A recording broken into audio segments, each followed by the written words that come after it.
Namo Buddhaya. Selamat pagi, salam sejahtera untuk kita semuanya. Pertama-tama saya mengucapkan terima kasih kepada panitia MGMP yang telah mengundang saya untuk berbagi pengalaman. Kalau di kurikulum Merdeka itu berbagi praktek baik. Ya. Pada bulan Agustus lalu saya berbagi praktek baik dengan Kepala Sekolah Penggerak Kecamatan Tengah Barat. Kepala Sekolah Tengah Barat, karena jauh mereka minta pakai Zoom. Jadi saya memberikan pelatihan ke ibu kemarin melalui Zoom, ya. Sehingga mereka tidak merasa maksimal. Akhirnya rombongan itu berkunjung ke Kota Batam.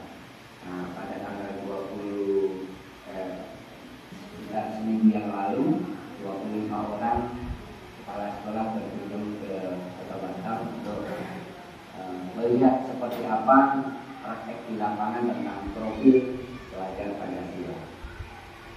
Ibu bapak yang saya hormati, bahwa kurikulum Merdeka itu sebetulnya tidak jauh dari kurikulum 2013, hanya berganti istilah.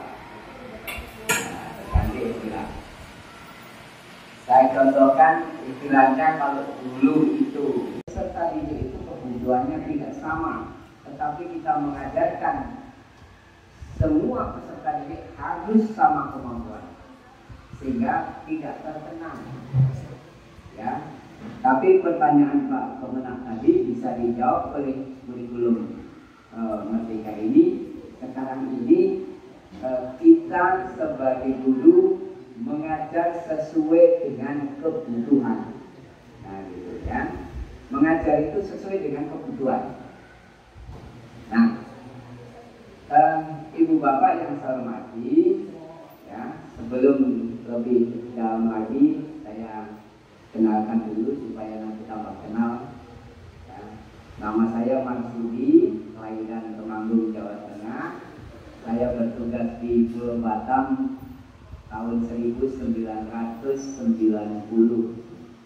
Ya, sudah cukup lama.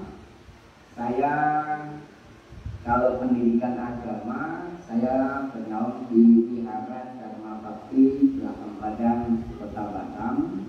Yang setiap saya ingin pindah, orang-orang di umat juga tidak memberi izin. Jangan Pak, jangan ke kota Pak, sini aja. Jadi saya di pulau aja. Nah, ke kota ditahankan sama umatnya. Dari tahun 90 sampai sekarang nggak bisa.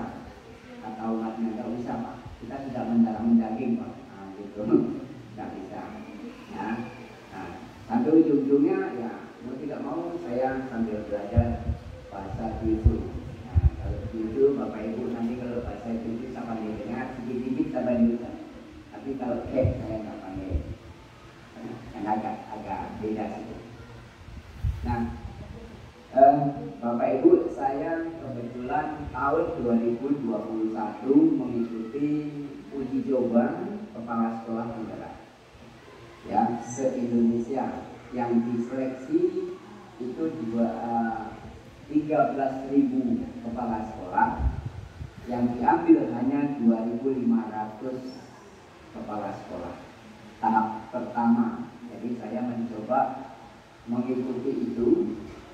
Dari Kota Batam itu kepala sekolah SD itu 45 kepala sekolah mendaftar, lulus 12. Dan salah satunya saya yang ikut lulus menjadi kepala sekolah penggerak angkatan 1. Ya, angkatan 1 yang pada waktu itu guru-guru saya pada menangis, tim saya menangis karena nggak bisa yang dihadapi Bapak itu, nggak bisa menggunakan ID. Nah, jadi sekarang Bapak Ibu wajib di kurikulum Merdeka ini mau tidak mau ID harus bisa. Kalau tidak Bapak Ibu akan ditinggalkan orang. Ya, perkembangan zaman sekarang ini kita harus bisa. Itu terbukti guru-guru saya ketika saya lulus maka ada tim. Nah, timnya nggak pandai menggunakan laptop. Dia bisa buka aja, tapi bukanya buka laptop gini aja. Nah, tapi open kerja dia nggak bisa. Setiap hari menangis. Saya setiap hari membantu dia bekerja sampai dia semangat lagi. Ya, bahkan ada yang minta ke dinas saya, pindahin aja, jangan di sekolah ini, jangan di sekolah ini. Ya. Nah, jadi 1 tahun saya menjalani proses sekolah penggerak itu, Bapak Ibu, kenyang kayak anak muntah juga, diberi masukan materi-materi itu. Pikir-pikir enak rupanya jadi kepala sekolah penggerak itu tidak ada waktu untuk istirahat. Ya, sampai jadi saya marah-marah. Ini gaji tak bertambah, kerjaannya banyak, balik petang terus.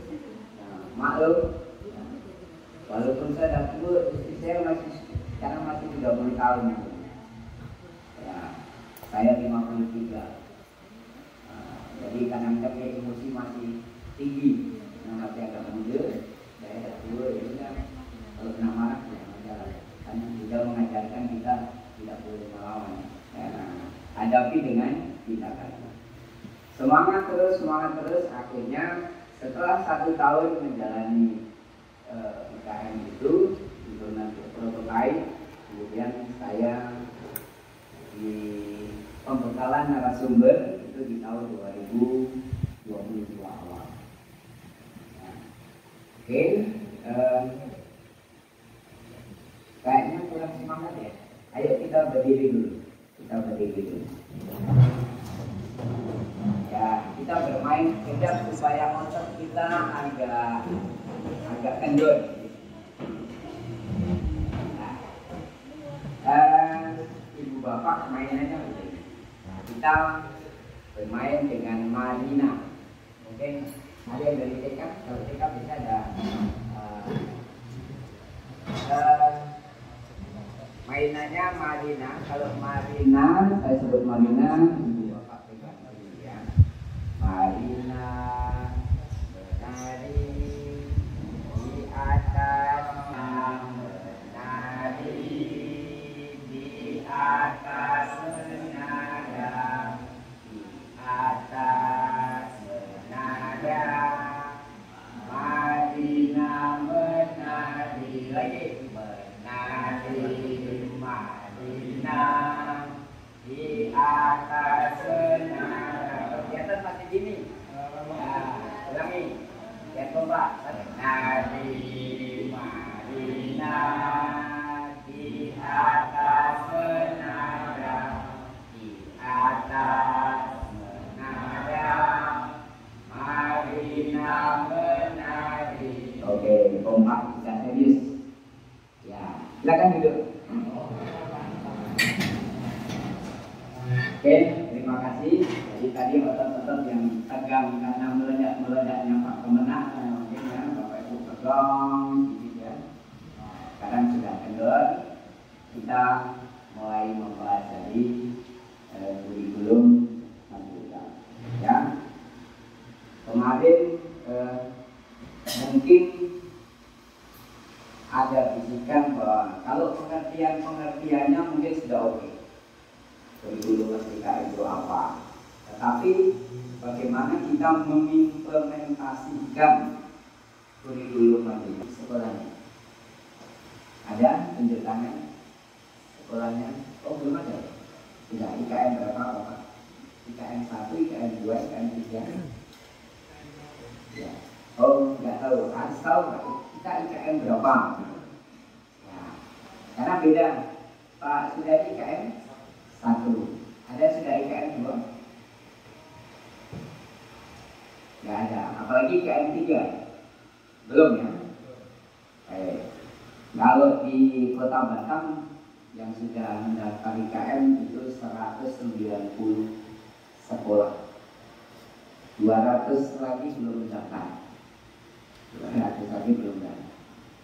Nah, begitu Bapak Ibu sudah mencoba mendaftarkan IKM, Berarti Bapak Ibu wajib mempelajari atau menggunakan PMN.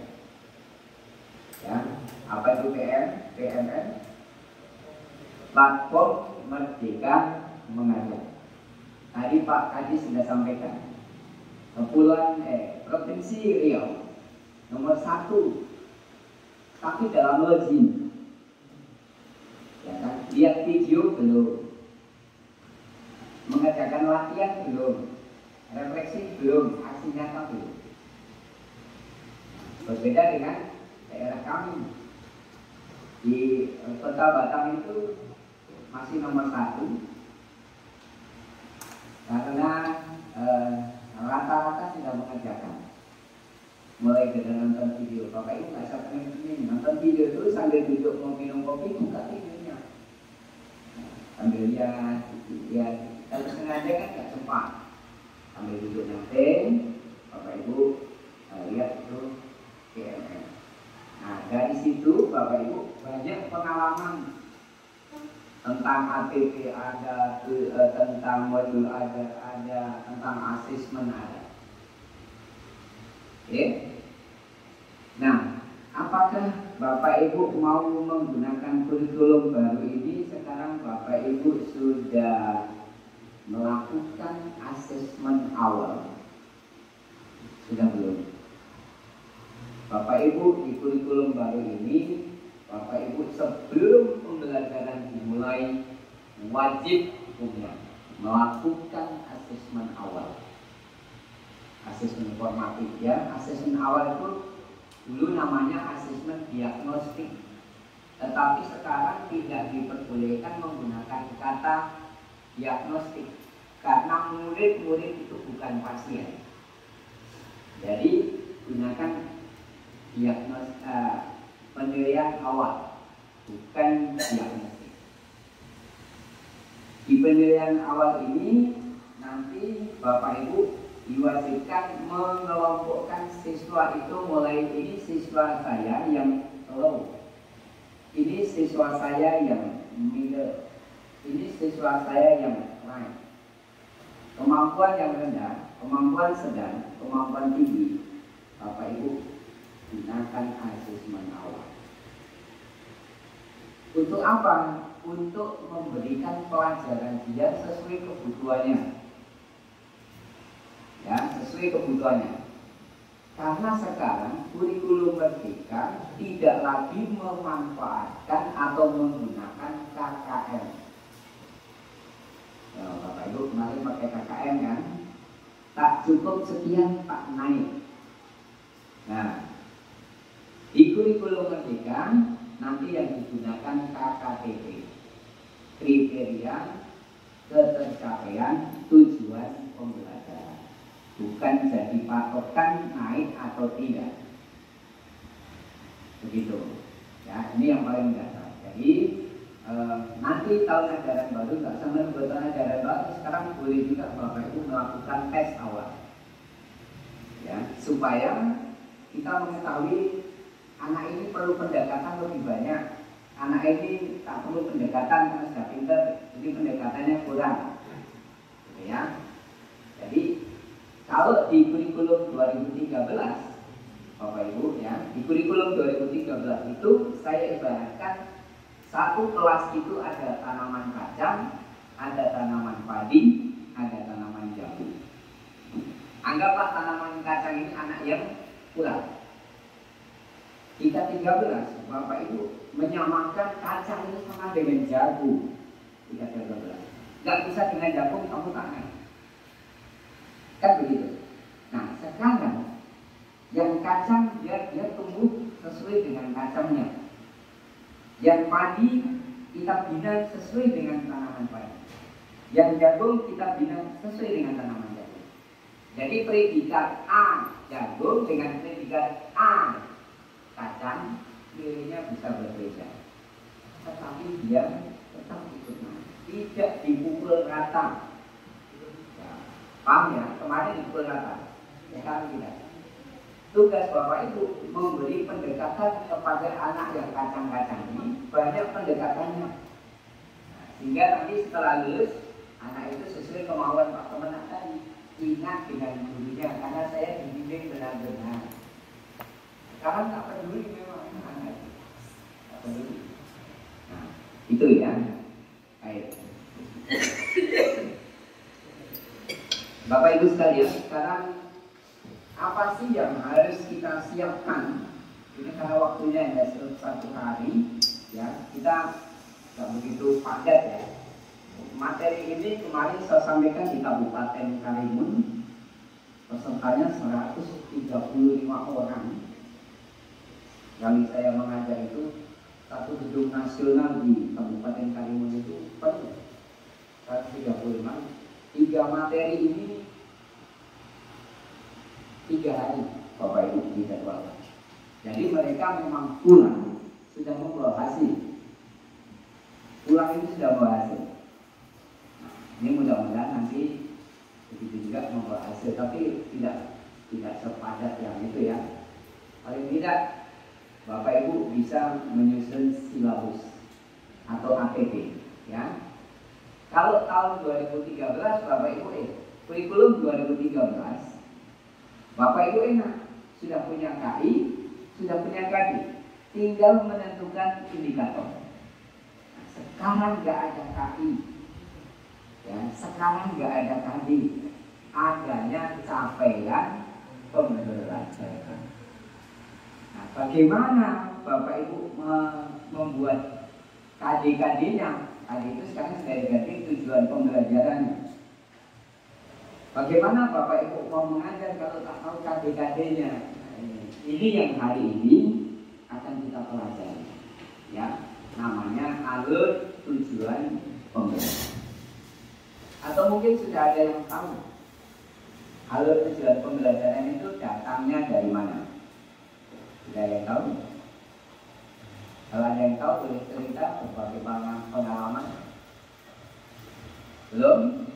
Ya, kalau belum, mari kita simak sama-sama apa yang harus Bapak Ibu pahami dulu tentang persiapan atau regulasi yang ada hubungannya dengan kurikulum Merdeka. Nah, Bapak Ibu, apa yang harus kita pahami dulu sebelum kita bekerja? Ya. Bapak Ibu paling tidak nanti memiliki dokumen ini, Permendikbud Ristek nomor 5 tahun 2022. Milikilah, caranya download, belum kan? Nek Google, banyak download. Isinya tentang standar kompetensi lulusan dan kriteria. Permendikbud Ristek nomor 5 tahun 2022. Oke, yang kedua Permendikbud Ristek nomor 7 tahun 2022 itu tentang standarisasi. Tentang standarisasi. Nanti saya kirim itu saya kirim aja, jadi tak usah nyangkat ya. Nanti saya kirim Padlet saya, asal ada wifi aja bisa terbuka, karena saya nyimpan datanya di aplikasi Padlet ya. Nanti saya kasih alamatnya, Bapak Ibu bisa buka. Yang ketiga Permendikbud Ristek nomor 56 tahun 2022. Ini jantungnya kurikulum kurikulum Merdeka. Ya, disinilah diatur jam Bapak Ibu mengajar jam berapa. Kalau boleh tahu kemarin Bapak Ibu mengajar pendidikan agama Buddha berapa jam satu minggu? Yang SD berapa jam satu minggu? 4. Yang SMP ada di SMP 3. Yang SMA 3. Nah, sekarang di kurikulum Merdeka di permen ini nanti Bapak Ibu buka, kita SD mengajar agama hanya 3 jam, SMP 2 jam, SMA 2 jam. 1 jam lagi kemana? Untuk pengembangan proyek profil pelajar Pancasila. Ya, jadi sekolah nanti dalam 1 tahun setiap sekolah itu wajib menyelesaikan 2 tema proyek profil pelajar Pancasila untuk SD, SMP dan SMA 3 tema proyeknya. Nah, proyek itu nanti akan dikerjakan bersama-sama, lintas mapel. Jadi proyek bukan masing-masing mapel, ya, lintas mapel. Setelah memilih temanya, pilih judulnya apa yang akan diproyekkan, kemudian masing-masing mengerjakan proyek. Nah, ini di permen ini. Yang keempat, keputusan Kepala BSKAP, Badan Standar Kurikulum dan Asesmen. Ya. Keputusan ini yang akan kita gunakan Bapak Ibu.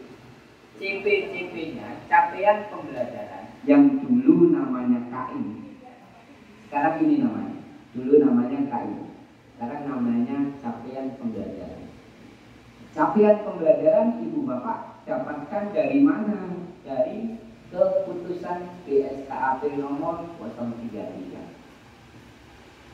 Ya, nanti Bapak Ibu kalau sudah buat ini maka akan dapat. Ya. Keputusan ini ada sekitar 1822 halaman kalau tidak salah, 1800-an. Nah, Bapak Ibu nanti jori matanya. Nah, nyari yang agak muda SD nomor halaman berapa ya? Karena 1800 lebih. Tapi Bapak Ibu yang pandai IT dengan mudah diketik aja agama muda SD keluar. Kita yang tak paham 10 terus ketemu. Ini perlunya IT.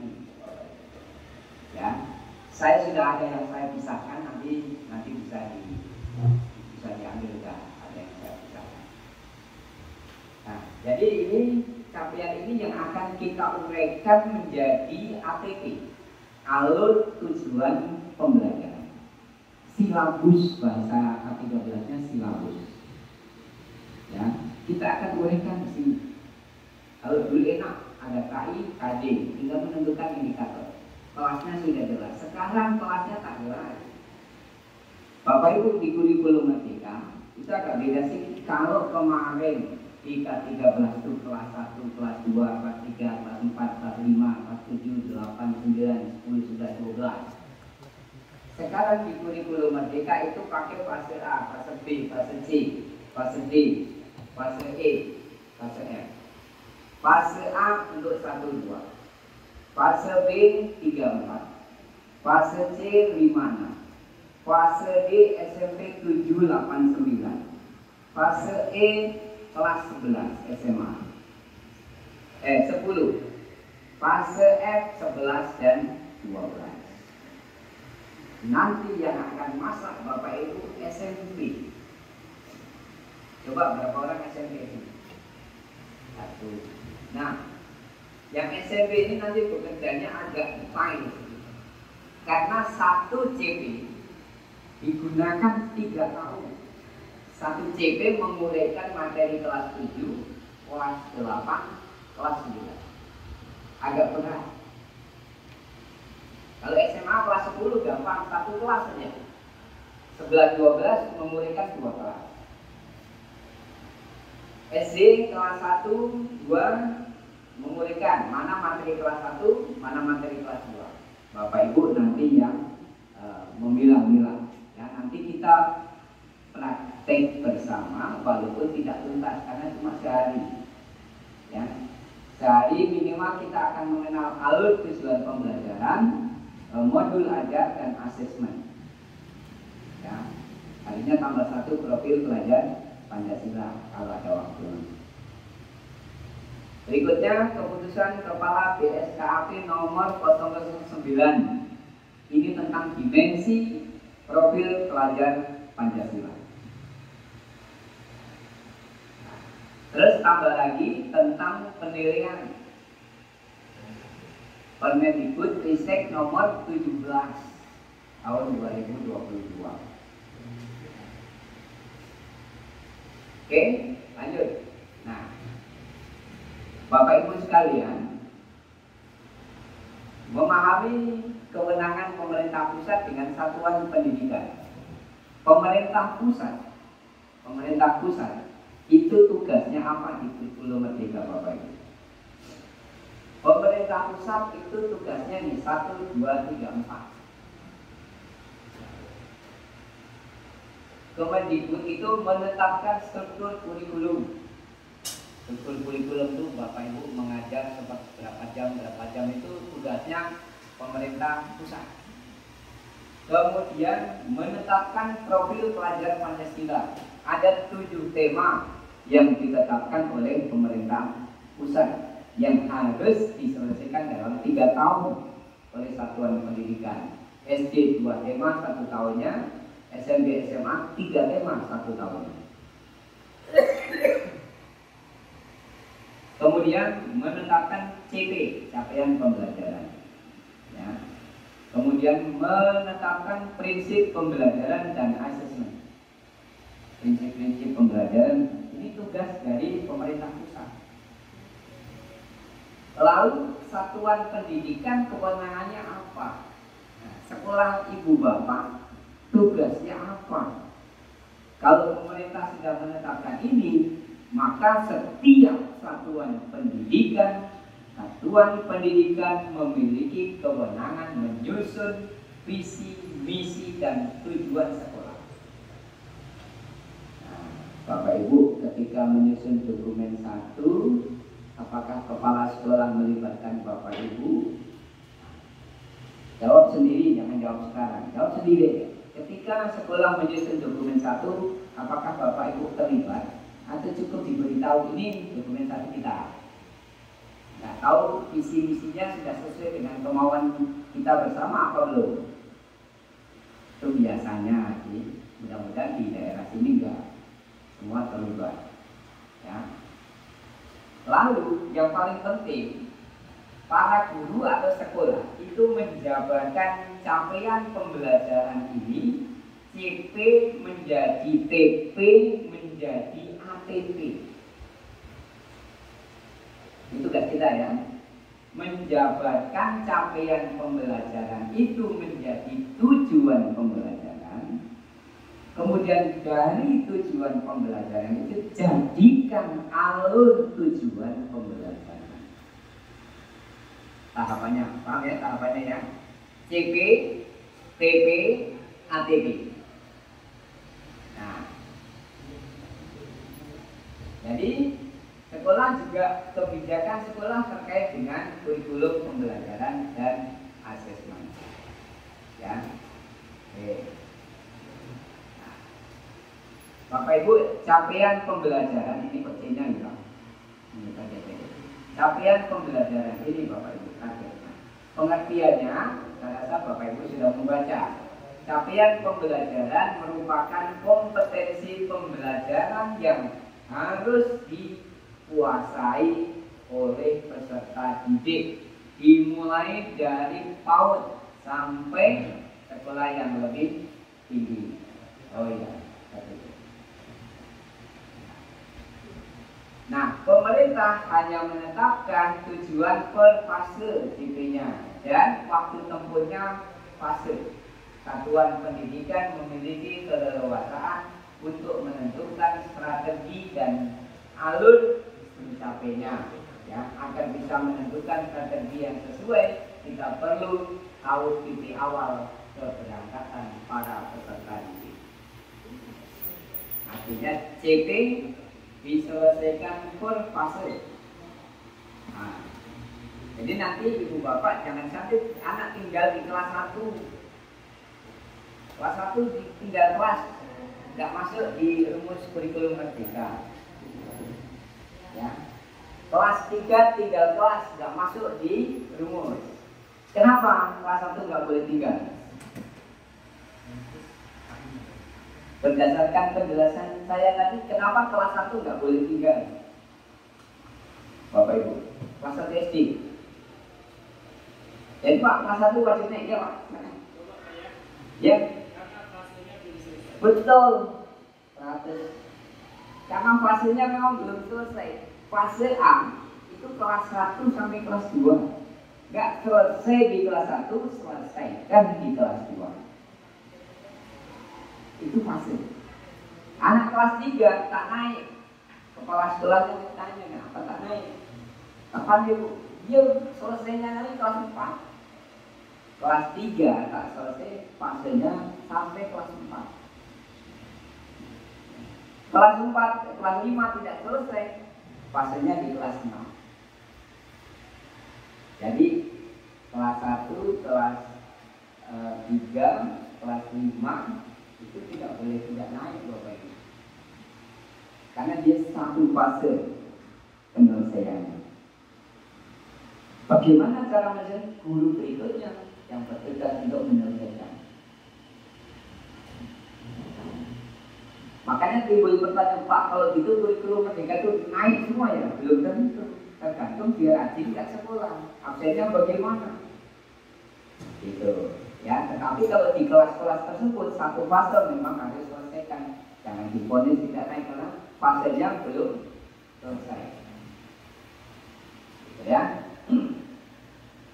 Nah, ini fasenya tadi, Bapak ya. Jadi kelas 1 selesainya di kelas 2. Kelas 3 fasenya selesai di kelas 4. Kelas 5 fasenya selesai di kelas 6, fase C. SMP 7, 8, 9 satu fase. Oke, SMP naik terus. Ya kan? Karena dia langsung 3 kelas satu fase. Nah, SMA kelas 10 itu fase E. Nah, itu tak selesai ya tinggal kelas. Ya. Kelas 11 pasti naik kelas 12. Karena fasenya di kelas 12 baru selesai. Ya. Oke, berikutnya ada 5 komponen capaian yang harus dipahami oleh kita semua. Ya. Di capaian pembelajaran itu ada rasionalisasi mata pelajaran, ada tujuan mata pelajaran, ada karakteristik mata pelajaran, ada capaian dalam setiap fase, ada capaian dalam setiap fase menurut elemen. Ini di dalam CV-nya, ya. Fungsinya apa rasionalisasi ini? Ya, ini alasan mempelajari mata pelajaran tersebut untuk menentukan profil pelajar Pancasila. Profil pelajar Pancasila itu ada yang menyebut P3, ada yang menyebut P5, ada yang menyebut P4, tergantung kepanjangannya. Kalau seperti ini hanya 3 profil pelajar Pancasila. Kalau proyek pengembangan profil pelajar Pancasila 5. Ya. Kalau proyek profil pelajar Pancasila 4, tergantung yang buat. Ya. Ada P5, ada P3, ada P4. Tujuan makul yang adalah kemampuan yang perlu dicapai oleh peserta didik setelah mempelajari pelajaran tersebut. Ini hanya teori saja, Bapak Ibu nanti bisa Bapak Ibu baca. Nanti yang paling penting kita menyusun ATP. Ya, kalau ini Bapak Ibu bisa baca. Ya. Nah, bagaimana menyusun alur tujuan pembelajaran? Kalau kita melihat alur itu ya kalau sungai itu pasti ada alurnya, dari mana air itu mengalir. Nah, sama dengan ini. Alur tujuan pembelajaran itu berasal dari 2 kata, alur dan tujuan pembelajaran. Alur ini adalah urutan penyampaian, ya, baik materi pokok ataupun tujuan pembelajaran, mulai dari awal fase hingga akhir fase. Mana yang harus disampaikan pertama, kedua, ketiga, dan seterusnya. Agak batuk, saya batuk pada hari Kamis pokoknya. Jadi saya sudah menghubungi Pak Tri, kalau Jumat tak ada tak bisa hadir. Kata Pak Tri mudah-mudahan sembuh. Nah, rupanya Jumat berkat lindungan Sang Terasa sembuh. Ya, tapi ada sisa-sisa sedikit. Ya, berdoa juga pagi-pagi minta dari Tuhan membantu saya untuk menentukan ini. Rupanya memang dikabulkan. kita yakin dengan keyakinan kita. Nah, mungkin Bapak Ibu tidak percaya, saya kemarin hampir lolos ketika sakit. Saya hanya berdoa kepada Buddha, kepada Dewi Kuan Yin membantu saya. Hari itu MBI Kota Batam berdoa untuk saya di malam hari itu, dan sekeliling saya itu, Bapak Ibu percaya tidak percaya, saya mengalami di semua dinding yang tempat rumah sakit saya tinggal itu dikelilingi oleh Buddha dari pertama sampai ke 28, terus di tengahnya itu Kuan Yin muncul. Dia nengok saya bilang sembuhkan saya ya, karena dokter bilang kesembuhan tinggal 50%. Nah, jadi saya berdoa berkat umat Buddha Kota Batam hari itu berdoa kesembuhan untuk saya. Malamnya saya diberi mimpi saya terjebur di laut, saya tidak bisa berenang, saya ditarik oleh Dewi Kuan Yin ke darat.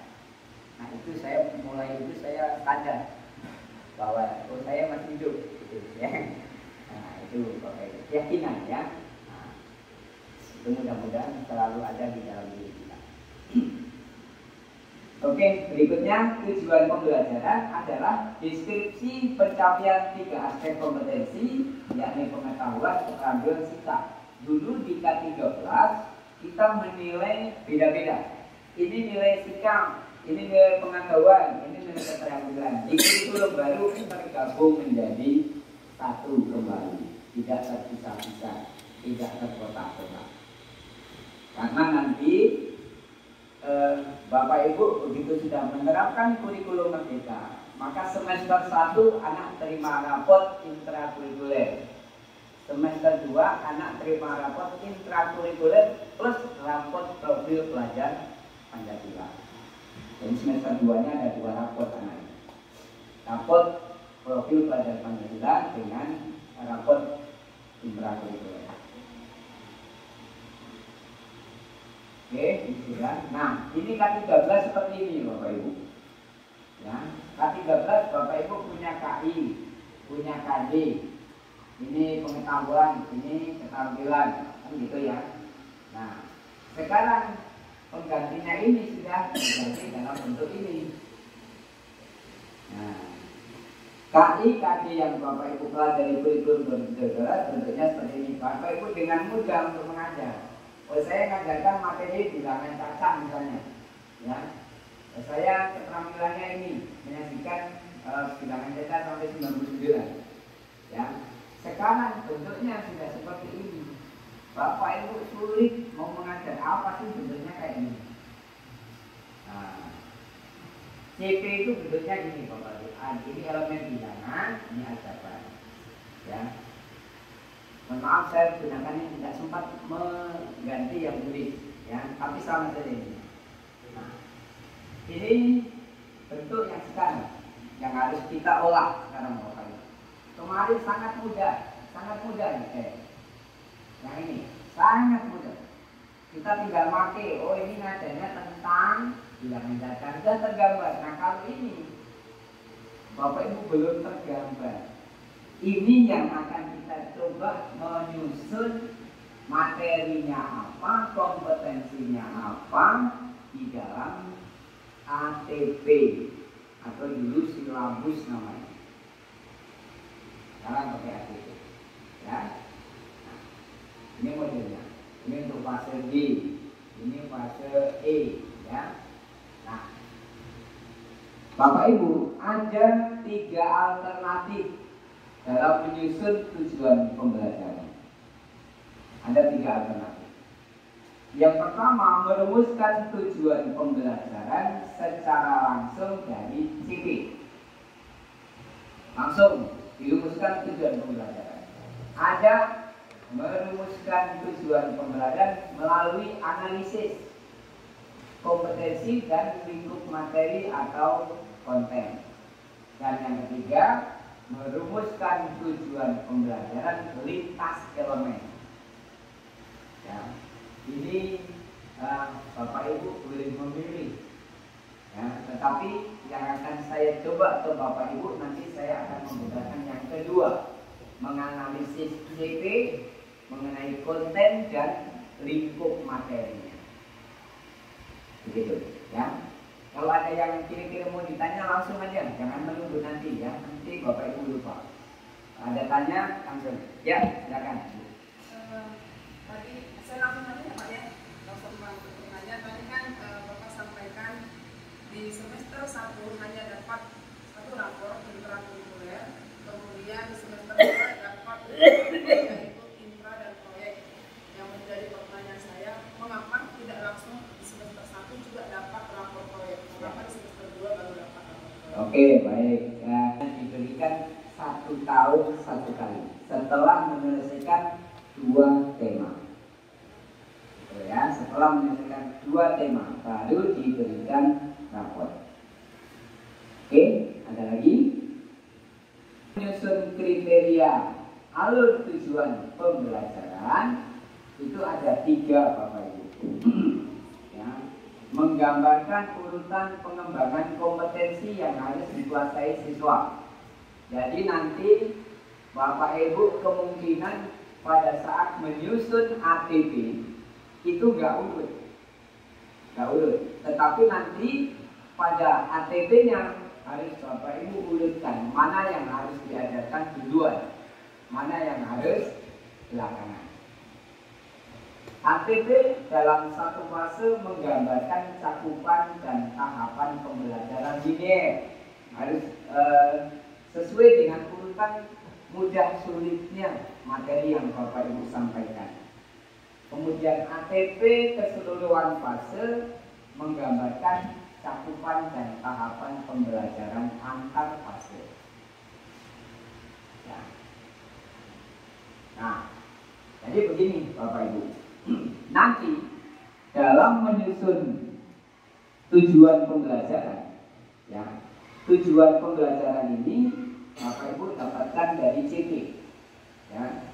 Dari CP Bapak Ibu ke TP. TP itu tujuan pembelajaran. Dari tujuan pembelajaran ini, ya, Bapak Ibu untuk merumuskan tujuan pembelajaran yang baik adalah memuat kompetensi, konten, dan variasi. Jadi syarat tujuan pembelajaran. Kalau K13 kemarin Bapak Ibu merumuskan tujuan pembelajaran, syaratnya apa kemarin?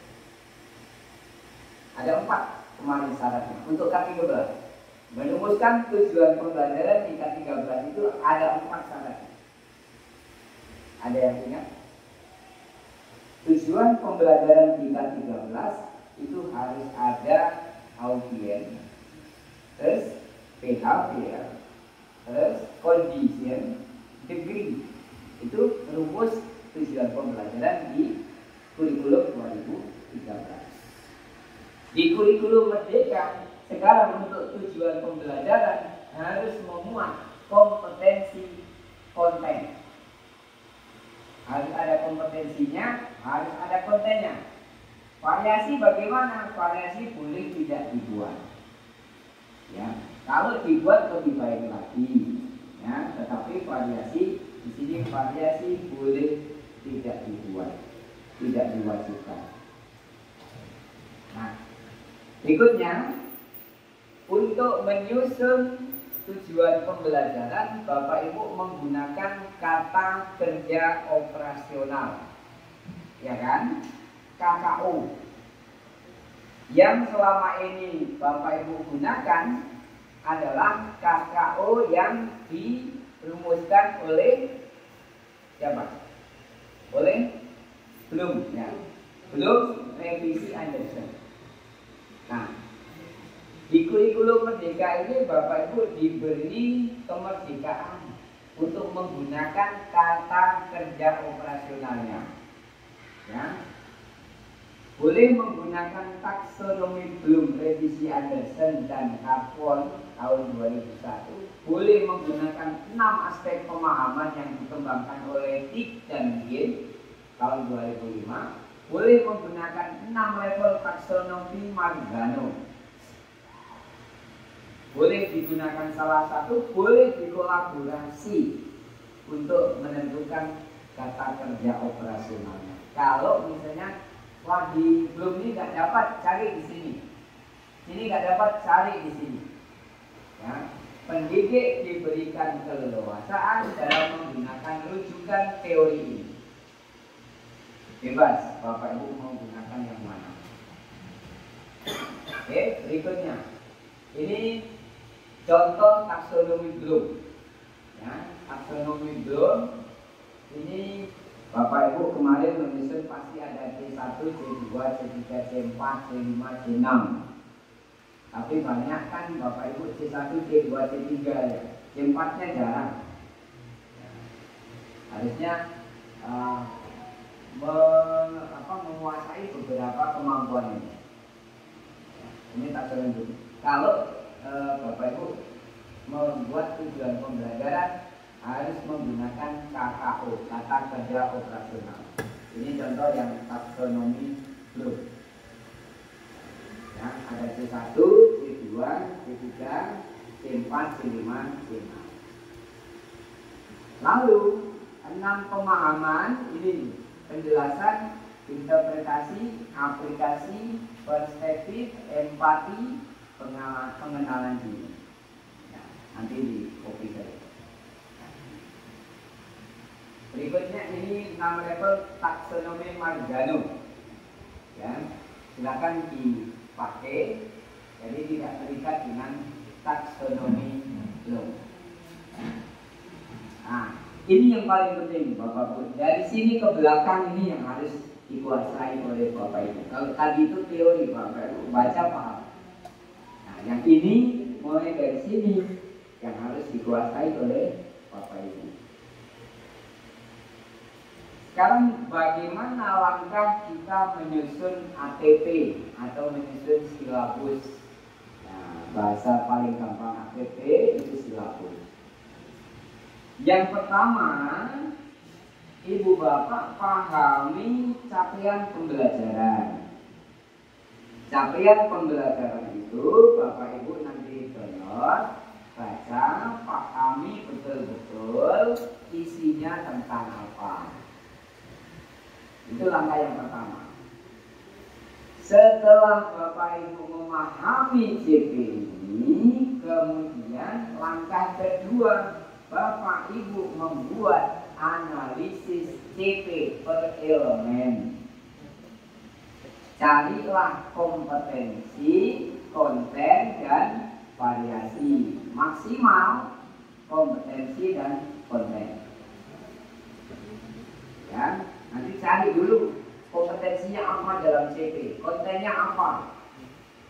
Agak rumit, kalau kemarin K13 KI sudah ada, KD sudah ada, tinggal bikin di kantor. Sekarang kita belum punya kompetensi dasarnya apa. Kompetensi dasar itu nanti ada di CP. Nah, setelah Bapak Ibu membuat analisis CP per elemen, sudah ketemu kompetensinya, sudah ketemu kontennya, baru Bapak Ibu menyusun tujuan pembelajaran. Susunan tujuan pembelajaran, gunakan kata kerja operasional. Ingat, tujuan pembelajaran ini syaratnya ada kompetensi, ada konten. Kalau mau lengkap tambah variasi. Variasi ini Bapak Ibu kemampuan kompetensi abad 21. Setelah tujuan pembelajaran selesai, susun ATP. Ya, setelah tujuan pembelajaran selesai, susun ATP.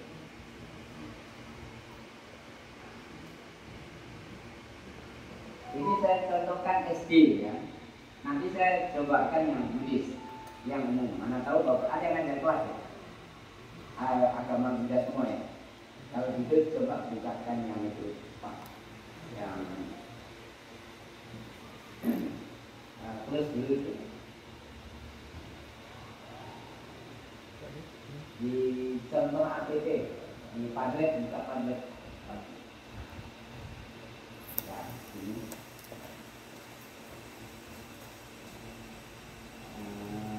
Ya, ini apa?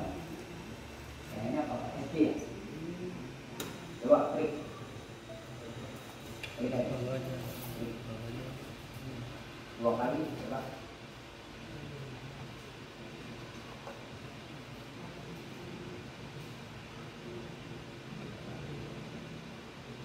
Ya, ini contoh. Ya. Contoh alur tujuan pembelajaran. Ya. Tapi ini saya belum bikin analisis CP-nya. Ini contoh silabus yang sudah saya coba, ya, untuk SD fase A. SD fase A, ya. Ini elemennya sejarah, capaian pembelajarannya Bapak Ibu copy paste dari CP, kompetensinya Bapak Ibu tentukan sendiri, materi esensialnya tentukan sendiri, tujuan pembelajaran tentukan sendiri, profil pelajar Pancasila yang masuk apa, kata kuncinya apa, glosarium apa, berapa jam pembelajaran, alur tujuan pembelajaran, mana yang akan diajarkan ini, TP-TP ini diurutkan mana pembelajaran 1, pembelajaran 2, 3, 4, dan seterusnya. Ya, supaya lebih paham kita kembali ke tadi, Pak, yang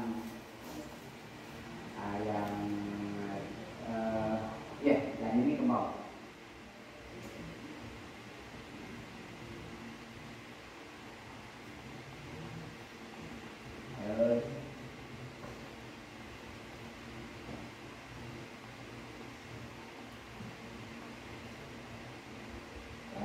Ya, titik aja. Oke, ya. Oke, di show kan, start slide show sebelah sana.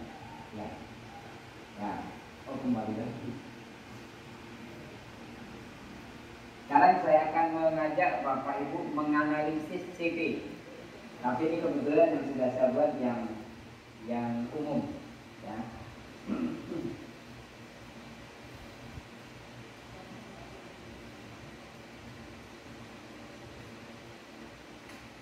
Oke. Nah, Ibu Bapak, ini yang penting harus diketahui. CP itu bentuknya kayak gini, paragraf Bapak Ibu. Bentuknya paragraf. Ya. Bentuknya paragraf. Nggak seperti KIKD yang Bapak Ibu jumpai di K13. Sekarang yang akan Bapak Ibu jumpai seperti ini. Nah, inilah tugas kita untuk memilah-milah kompetensi apa yang harus diajarkan kepada siswa. Kontennya apa? Konten itu materinya apa? Gitu.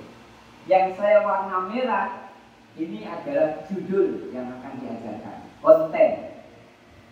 Yang saya beri warna biru inilah materi-materi kompetensi tadi yang harus kita ajarkan dari CP. Paham gak maksudnya ya? Nanti Bapak Ibu begitu praktek nanti setelah mendapatkan CP silakan Bapak Ibu warnai dulu. Warnanya terserah Bapak Ibu suka warna apa. Ya. Mau yang kuning yang kompeten, ini yang materi, ya. Jadi ini pada akhir fase A, peserta didik menunjukkan pemahaman dan memiliki intuisi bilangan pada bilangan cacat sampai dengan 100. Mereka dapat membaca, menulis, menentukan nilai tempat, membandingkan, memberikan, dan seterusnya.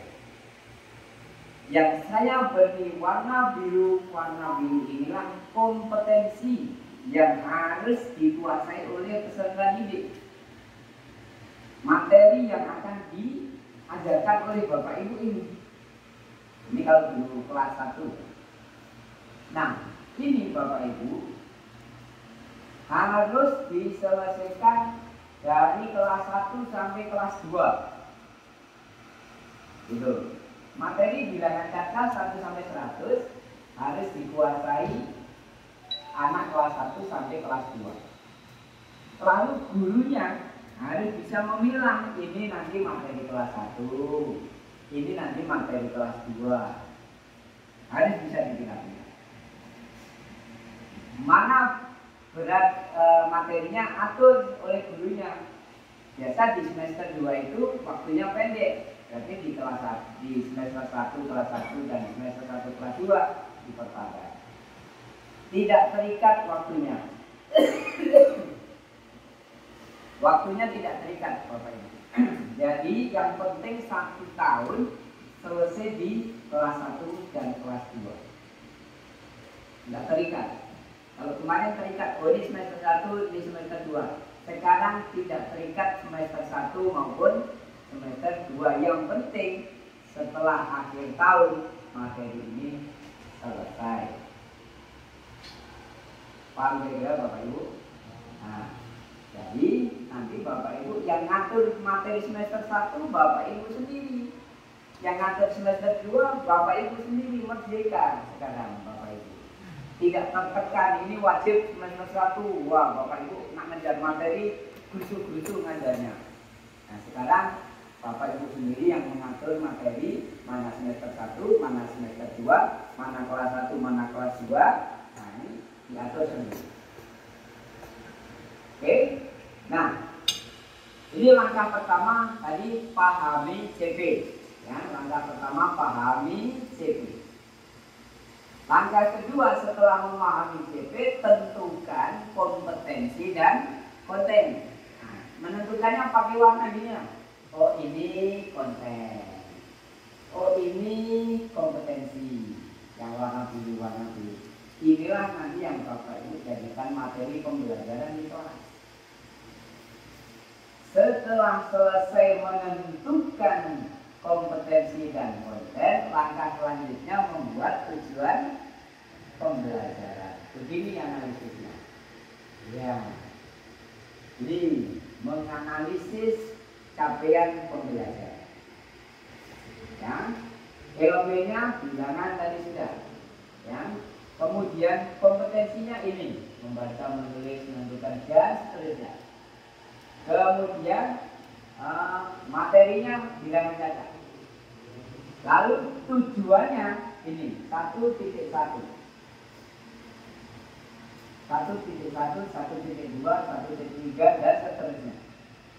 Nah, Bapak Ibu pengkajian itu mengikuti kelasnya. Bapak Ibu yang ngajar kelas, Bapak ngajar kelas berapa? 1 sampai 6. Nah, nanti ketika membuat tujuan pembelajaran kelas 1, Bapak kasih kode 1.1. Ketika pengkodian kelas 2, Bapak bikin 2.1. Kelas 3, 3.1. Kelas 4, 4.1. 5, 5.1. 6, 6.1. Kelas 7, 7.1. Begitu sebenarnya. Kode ini menyesuaikan kelas untuk mempermudah materi ini kelas berapa. Ya. Nah, yang kelas SMA 10 ya 10.1, 11.1. Nah, jadi orang tahu oh ini kelas 7, ini kelas 6 sesuai dengan kodenya ini. Oke, setelah ini selesai, Bapak Ibu baru menyusun ATP. ATP itu berarti CP-nya masuk, kemudian ini bentuk ATP. Ya. Ini hanya sekedar contoh Bapak Ibu. Format ini hanya sekedar contoh. Jadi semua format itu tidak salah. Tapi saya menyarankan gunakanlah format ini. Yang menurut saya format ini sudah cocok. Ya, karena banyak formatnya. Semua format benar. Bukan salah. Tapi yang paling enak menurut saya ini. Yang penting Bapak Ibu ada tergambar, nanti begitu praktek menggunakan CP Agama Buddha, Bapak Ibu memahami. Ya. Ini contoh alur tujuan pembelajaran ini format 1 ya, format 1. Elemennya format 1 elemen, kolomnya itu adalah kolom elemen, capaian pembelajaran tinggal copy paste Bapak Ibu. Kompetensi pindahkan dari tadi, tujuannya pindahkan ke sini. Analisis tadi tinggal pindahkan ke sini, kompetensinya pindah, tujuannya pindah. Lalu materi ini profil pelajaran Pancasila yang masuk apa? Sudah apa Bapak Ibu? Profil pelajaran Pancasila? 1 apa? Ada yang bisa? Tolong bantu saya. Profil pelajaran Pancasila yang harus dikembangkan. Ya Bu, silakan Bu. Beriman dan bertakwa kepada Tuhan Yang Maha Esa dan berakhlak mulia. 2. Berkebinekaan global. 3. Gotong royong. Lagi kreatif, pengenalan kritis, satu lagi mandiri. Itu yang harus kita kembangkan. Nah, profilnya keenam-enamnya. Bapak Ibu ambil profil itu mungkin materi ini hanya 2 profil saja boleh. Materi ini hanya pas 1 profil aja boleh. Ya, materi ini 6 profil masuk semua boleh. Nah, kalau profilnya sudah masuk, ya, baru jam pembelajarannya berapa jam? Bapak Ibu tentukan sendiri, ya. Terus ini alur tujuan pembelajaran. Ini kenapa ada 1, 4, 2, 6, 5. Ketika menyusun TP ini Bapak Ibu tidak urut, sehingga mungkin materi ini 1.1 diajarkan pertama. Setelah mengajarkan ini Bapak Ibu masuk ke 1.3-nya dulu, makanya di sini yang kedua. Itu paham nggak Bapak Ibu? TP ini barangkali Bapak Ibu menyusunnya kan tidak urut. Nah, setelah tidak urut, maka Bapak Ibu mengurutkannya di sini, namanya alur. Alur tujuan pembelajaran, urutkan di sini Bapak Ibu. Urutkan di sini. Ya. Nah, urutkan di sini mana yang harus diajarkan pertama, kedua, ketiga, dan seterusnya, sehingga menjadi alur. Kalau tidak diurutkan namanya bukan alur. Nah, jadi setelah disusun, Bapak Ibu terpikir alamat ini harusnya pertama, ya udah kasih angka, urutkan sesuai dengan urutannya. Ini contoh berikutnya, ya. Ini format kedua. Format kedua. Ada beda nggak Bapak Ibu? Beda sedikit, ya. Ini ada glosarium, ada kata kunci, ya.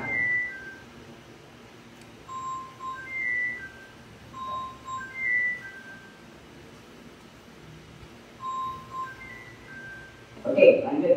Ini format kedua. Jadi nanti format yang pertama, kalau Bapak Ibu tambahkan kata kunci dan glosarium, lebih lengkap lagi. Nah, format yang pertama tadi, kalau Bapak Ibu tambahkan kata kunci dan glosarium, lebih lengkap lagi. Mau format seperti ini pun. Ini format berikutnya, hanya ada domain, capaian pembelajaran per kelas, tujuan. Ini menurut saya kurang jelas format ini, ya.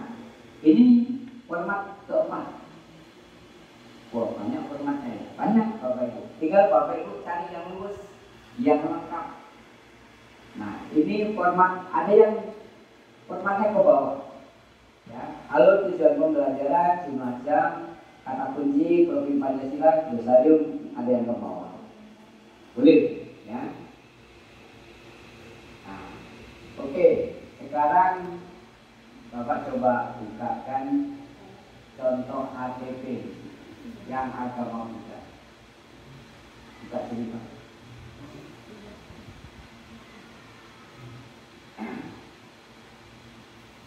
ATP di sini Pak. Yang apa?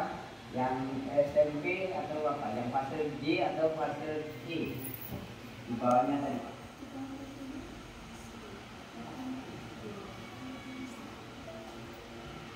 Nah, klik di sini.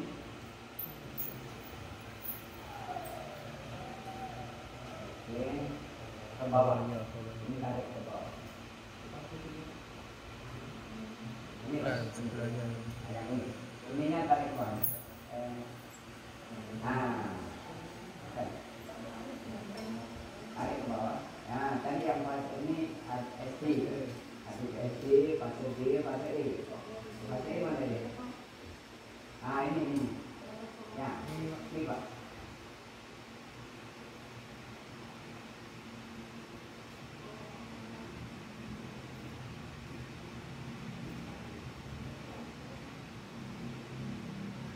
Hitam.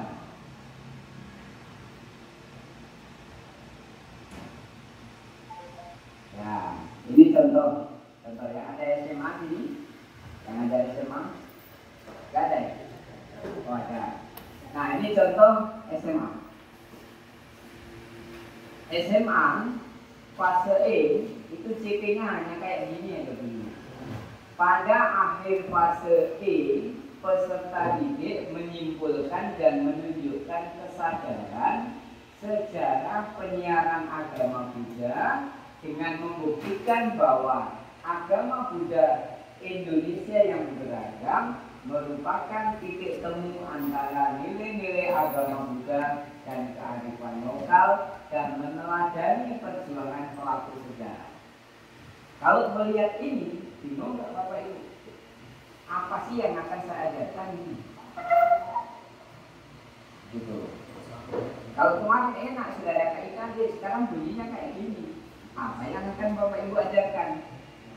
Makanya caranya tentukan kompetensinya.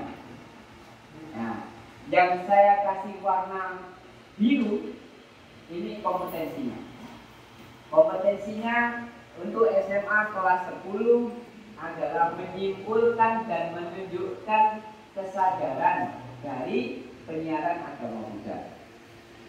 Ini menyimpulkan, ini kompetensinya ya, kompetensinya menyimpulkan dan menunjukkan kesadaran sejarah penyiaran agama Buddha. Artinya di sini ada bunyi sejarah penyiaran agama Buddha. Nah, kemudian membuktikan agama Buddha di Indonesia itu beragam. Berarti hubungannya nanti dengan aliran-alirannya. Ada Theravada, Mahayana, Tridharma dan sebagainya. Bapak Ibu nanti ada di sini. Ya. Kemudian titik temu antara nilai-nilai agama Buddha dengan kearifan lokal. Nah, nilai-nilai agama Buddha itu Bapak Ibu temukan dengan kearifan lokal.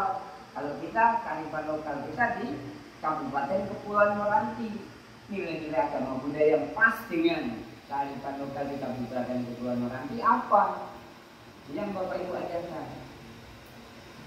Lalu meneladani perjuangan pelaku sejarah agama Buddha, tokoh-tokoh pelaku sejarah agama Buddha. Lalu Bapak Ibu punya materi ini. Kalau ini pening, ya. Kalau kita nggak pilih mana kompetensi mana konten, tapi kontennya adalah sejarah penyiaran agama Buddha. Mau di kuning lagi adalah agama Buddha Indonesia beragam. Ya. Kemudian nilai-nilai agama Buddha dan kearifan lokal itu juga menjadi materi. Ya. Kontennya sejarah penyiaran agama Buddha. Naikkan Pak, karena ini buat. Oke. Nah, oke. Setelah konten dan kompetensi yang ketemu, langsung Bapak Ibu membuat tujuan pembelajaran. Nah, buat tujuan pembelajarannya, ya, elemennya sejarah. Ya, agama Buddha itu ada 3 elemen. 1 elemen sejarah, 1 elemen etika, 1 elemen apa Bapak Ibu? Tidak pernah baca? Hah? Ritual. Ya, ada 3 elemen. Masing-masing elemen Bapak Ibu bikin seperti ini. Masing-masing elemen. Ini baru elemen sejarah. Elemen sejarah kompetensinya pindahkan dari pilihan tadi pindah ke sini, materinya sejarah penyiaran agama Buddha. Tujuan pembelajaran Bapak Ibu tentukan. Siapa yang membuat tujuan pembelajaran? Kita sendiri. Dengan mengacu pada kompetensi dan konten. Gitu. Nah, contoh materi yang pertama menyimpulkan dan menunjukkan kesadaran sejarah penyiaran agama Buddha. Ya, materi pertama adalah peserta didik. Tujuannya peserta didik dapat menyimpulkan dan menunjukkan sejarah penyiaran agama Buddha pada masa kerajaan Sriwijaya. Di sana nggak ditemukan, Bapak Ibu yang menentukan sendiri. Apakah di CP tadi ada Majapahit, Sriwijaya, Mataram Kuno nggak ada. Tapi di sana bunyinya sejarah penyiaran agama Buddha. Jadi kita yang mengembangkan. Nah, kalau nanti Bapak Ibu ada buku paket, sesuaikan aja dengan buku paket. Bisa jadi di buku paket itu di belakang tempatnya, Bapak Ibu tarik aja ke depan. Sudah ada yang punya buku paket? Ada belum? Yang kurikulum merdeka? Oh belum, nanti saya share ya. Saya share. Mudah-mudahan saya membawa nanti Bapak Ibu tinggal download dan di print. Izin bertanya Pak. Ya. Ini kan kalau Iya. Kalau misalnya, mana tahu nanti bisa kami ada data kami di dalam kegiatan kami. KKD kita menentukan tujuan pembelajaran ini bersama guru KKD, guru agama. Apakah ini masih termasuk dalam prinsip merdeka, ataukah harus perbu yang menentukan, atau diserahkan kesatuan pendidikan? Ya. Kalau per KKD kami bagaimana? Ya. Oke, terima kasih Bapak Ibu. Merdeka boleh menyusun per individu, boleh bersama dalam satu KKD. Tapi kalau dapat nanti dalam satu KKD itu guru kelas 1, kelas 2 jadi satu, kelas 3, 4 jadi satu, 5, 6 jadi satu. Kenapa? Itu satu fase. Nah, jadi nanti memilah materi kelas 3 siapa ya? Materi kelas 4 siapa? Jadi masing-masing guru punya materinya. Sehingga tidak sulit untuk memberikan ini materi di kelas 3, ini materi di kelas 4. Ya, boleh menyatu dalam KKD. Ya, cuma nanti arahkan saja per fase supaya mudah. Nah, kalau SMP gampang, 3 kelas langsung berhidup menentukan tujuan pembelajaran. Ya. Maksud tujuan pembelajaran ditentukan sendiri itu artinya tujuan pembelajaran tidak ditentukan oleh pusat. Kan dulu ini KD namanya. KD ditentukan pusat. Sekarang KD diganti PP. Kita tentukan sendiri. Oke. Yang kedua, peserta didik dapat menimbulkan dan mendirikan sejarah penyiaran agama Buddha pada masa kerajaan Mataram. Ada Mataram kuno, ada Mataram baru. Ya. Peserta didik dapat menimbulkan dan menunjukkan persejarah penyiaran agama Buddha pada masa kerajaan Majapahit. Naik lagi Pak. Nah, Majapahit, ya selesai. Peserta didik dapat meneladani agama Buddha sebelum dan sesudah kemerdekaan. Nah, peserta didik dapat menjelaskan kebangkitan kembali agama Buddha di Indonesia. Peserta didik dapat mengidentifikasi kemunduran agama Buddha pada masa kerajaan Majapahit. Peserta didik dapat mengidentifikasi tokoh-tokoh sejarah penyiaran agama Buddha di Indonesia. Itu mulai dari Sekong. Bapak Ibu ajarkan. Sekong itu tokoh yang harus dikenalkan kepada anak-anak kita. Oke, ini contoh yang kompetensi 1.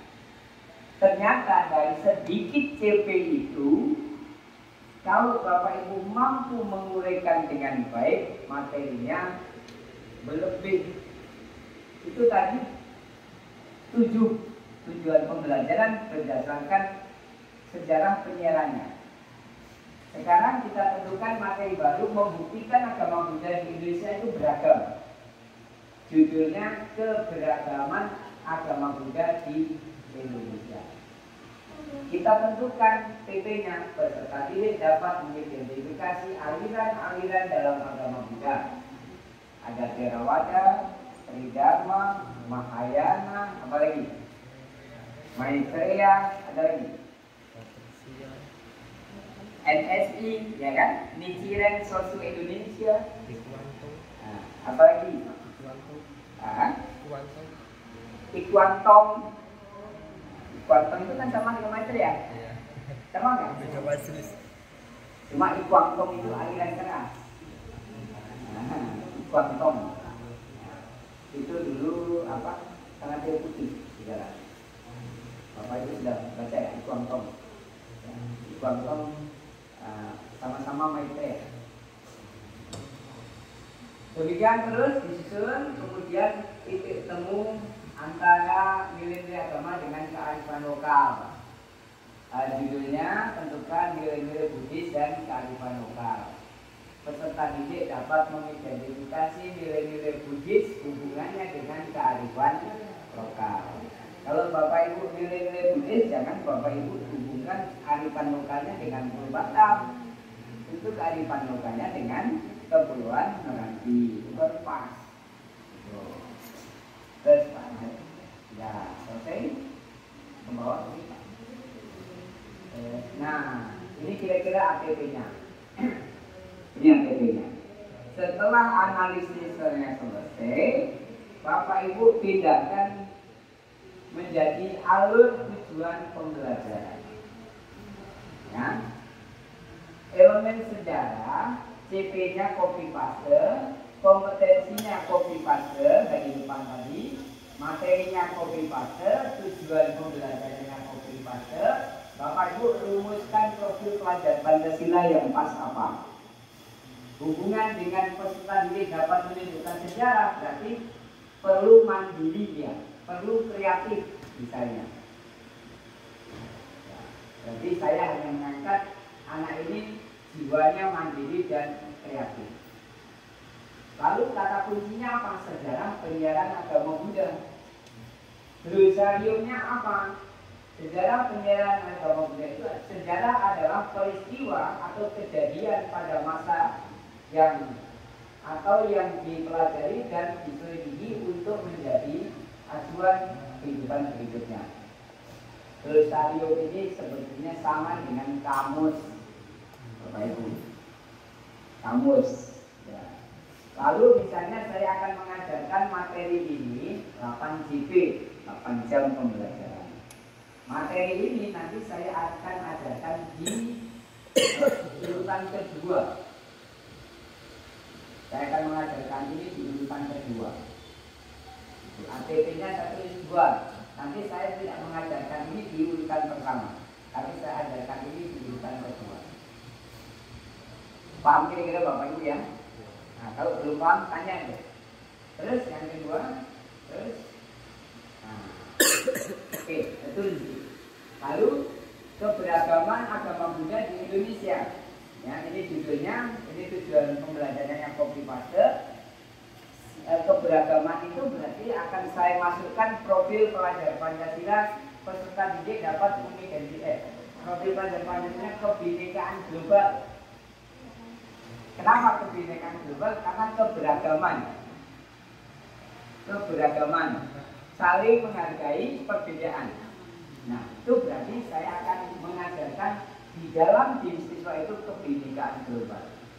Selain kebinekaan global, karena keberagaman ini hubungannya dengan persatuan dan kesatuan, beriman dan bertakwa kepada Tuhan yang Maha Esa dan berakhlak mulia.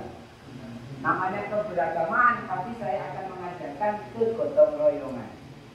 Itu profil pelajar Pancasila. Nah, lalu ini kata kuncinya keberagaman. Glosarium arti keberagaman adalah suatu kondisi dalam masyarakat yang terdapat banyak perbedaan dalam berbagai bidang. Ya. Kembali ke TP sebentar boleh? Kembali ke TP boleh. TP itu kan yang menentukan individu atau guru kan gitu kan ya. Apakah ada ketentuan berapa TP yang harus kita tentukan, harus kita capai dalam satu kurun waktu tertentu? Kemudian nanti kaitannya ke aplikasi penilaian seperti apa gitu Pak? Apa namanya ya? Karena kalau kita sudah menentukan TP, kan tentu kita harus melihat kalender pendidikan juga. Berapa lama kita bisa menentukan TP. Ini pertanyaan saya Pak, TP itu tidak dibatasi kan jumlahnya seperti apa? Ya, oke, terima kasih. Jadi Ibu Bapak, TP nggak ada batasnya. Ya, tapi ingat, tadi kan hubungannya dengan penilaian. Penilaian nanti akan diambil setiap TP diambil penilaian. Jadi semakin banyak TP, maka penilaian TP-nya semakin banyak. Ya, karena nanti dalam penilaian Bapak Ibu Formatif itu TP, TP, TP, TP. Misalnya ada 20 titik, 20 Bapak Ibu mengambil ketercapaian tujuan pembelajaran itu. Nah, kalau misalnya ada 20 titik. Kalau hanya ada 5 titik, ya 5 kali pengambilan nilai. Tapi ingat bahwa nilai formatif, ya nanti akan saya sampaikan, nilai formatif tidak dijadikan sebagai pertimbangan nilai rapor. Ingat ya, nilai formatif tidak dijadikan pertimbangan nilai rapor. Yang dijadikan pertimbangan nilai rapor hanya nilai sumatif lingkup materi dan sumatif akhir semester. Itu. Ya.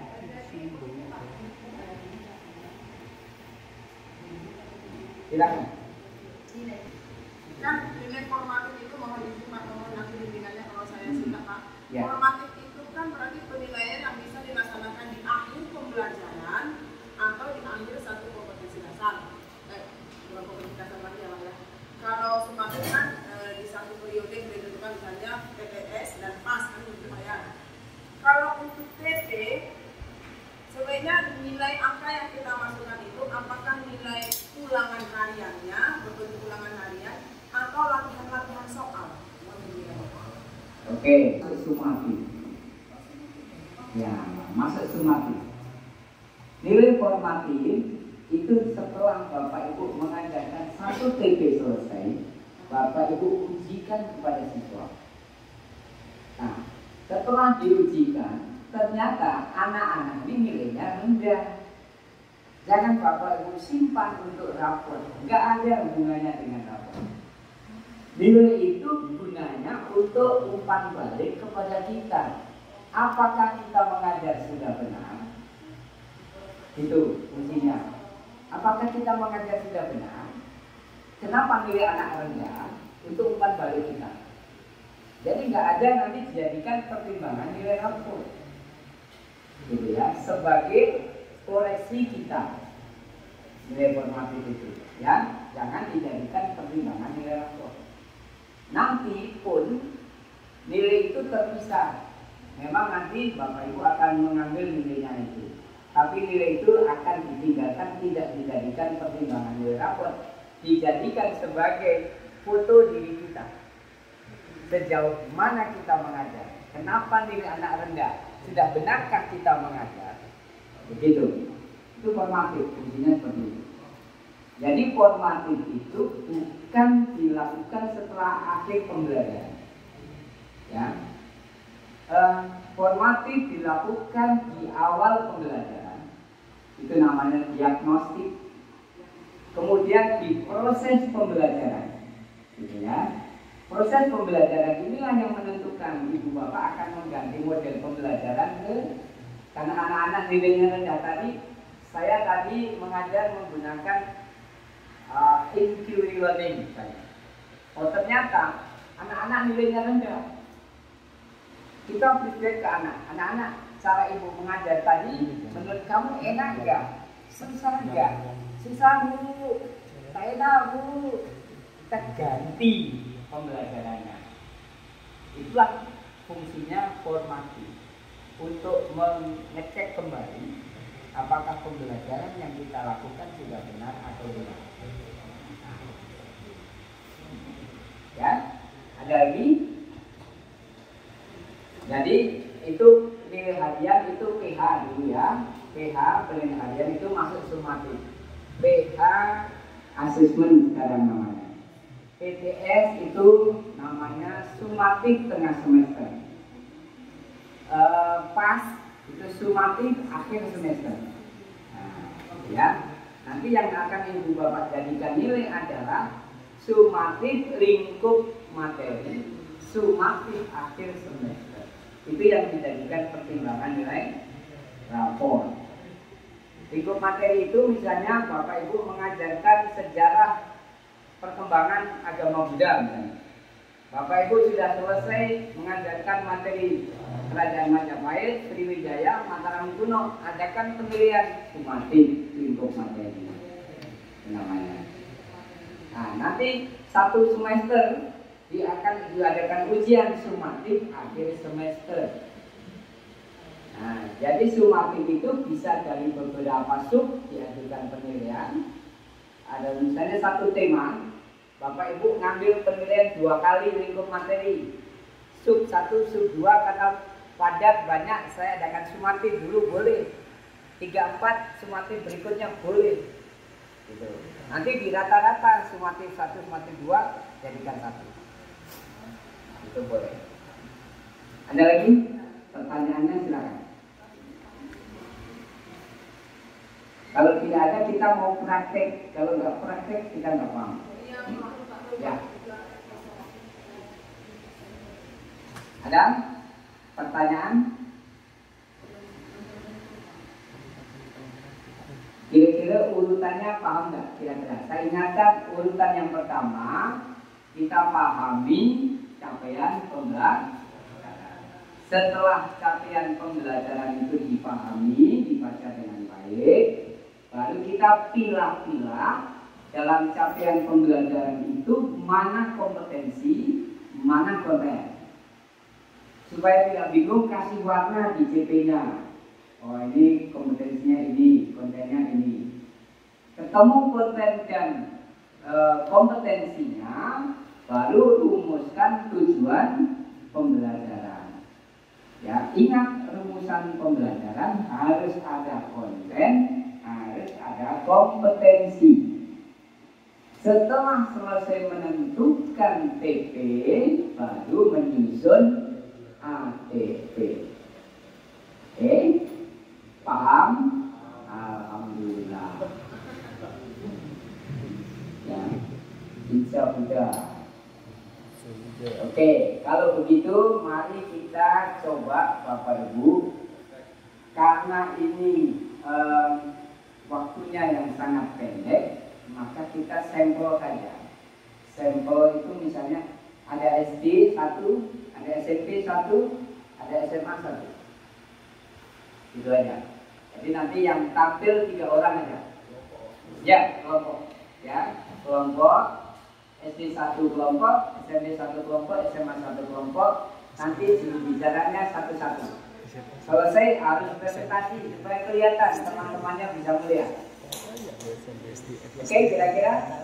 Nah, silakan Bapak Ibu kelompok. Atau sudah dikelompokkan Pak Tri belum? Nah, silakan SD buat 1 kelompok. Kalau dapat SD-nya mau fase apa contoh? Atau SD mau hasil fase boleh juga. Nah, SD 3 fase boleh, nanti yang tampil 1 fase aja. Boleh. Buka aja ininya. Apa? Klik di sini. Itu linknya aja, Pak. Ini klik ini. Nah, ya, Bapak Ibu ini ketik ininya udah. Linknya itu loh aja. Ketik di HP ini. Padlet.com/maksudi SAGLPGB62 dari 136. Kopi aja. Kopi dari itu. Kalau ada grup, kopi ke grup. Sudah selesai.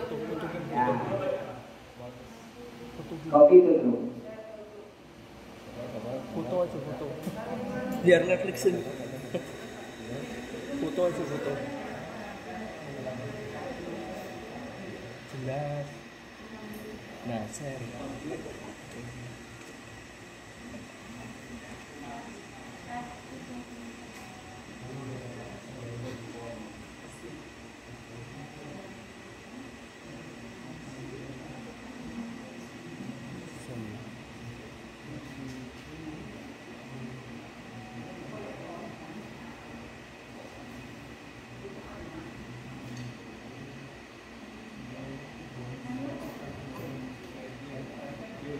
Maju boleh, maju aja.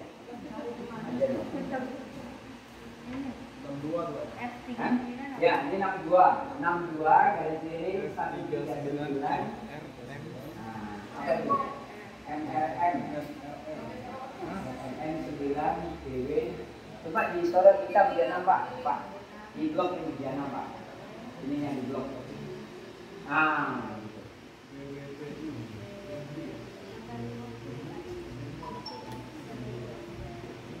Kalau sudah ada yang bisa masuk, kirim ke grup aja.